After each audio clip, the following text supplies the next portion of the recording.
dummies. Meet Tiffy and Vic, our stunt stand-ins.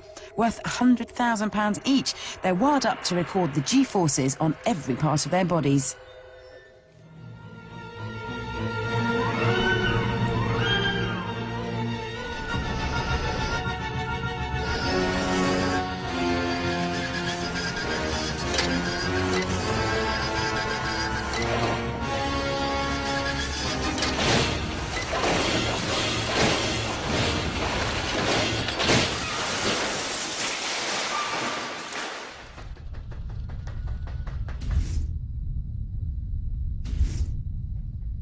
To help make sense of the wreckage, we've recruited Crash Engineering Research Chief Richard Morris. Now, Richard, I first have to say, I mean, this is your job, but to me, I'm always shocked by the amount of damage done. And this is just two cars at 35 miles an hour going head-to-head. I mean, this guy is just jammed in.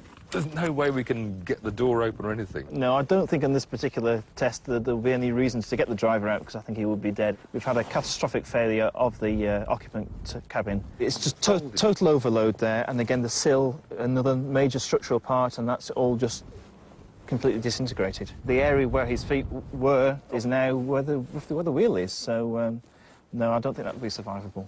But the torso seems to have gone out of the seatbelt even. The seatbelt hasn't held him. That's right, I think the seat has actually gone inboard, and that's why he's partly come out of the seatbelt.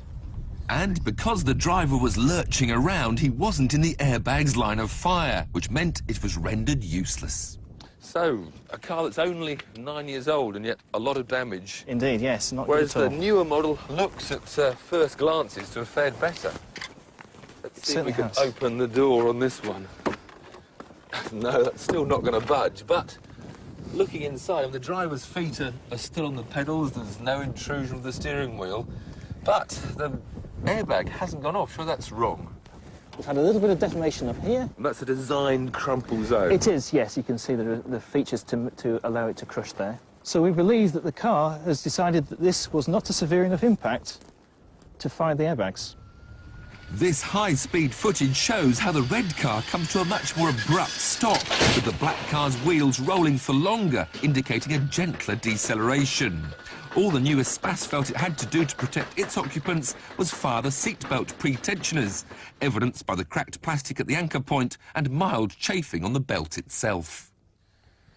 Presumably this damage wouldn't have been as bad if this car had hit a car of similar age. Yes, I believe that's true. This car has seen a lot of damage because it's hit a very, very stiff, modern NCAP car. If it had hit a similar car to itself, there'd have been less damage, less injuries, and perhaps the driver would have survived. So, I mean, it really is a classic double-edged sword. Yes, I believe it is. And until we see more cars which are highly Euro NCAP star rated, then we'll see this problem as they hit the older cars. Everybody in the new Espace would have walked away, as might, this time, the passengers in the old Espace. But the data shows their driver would have taken the brunt of the force, up to 84 G at the chest. That could mean massive internal hemorrhaging.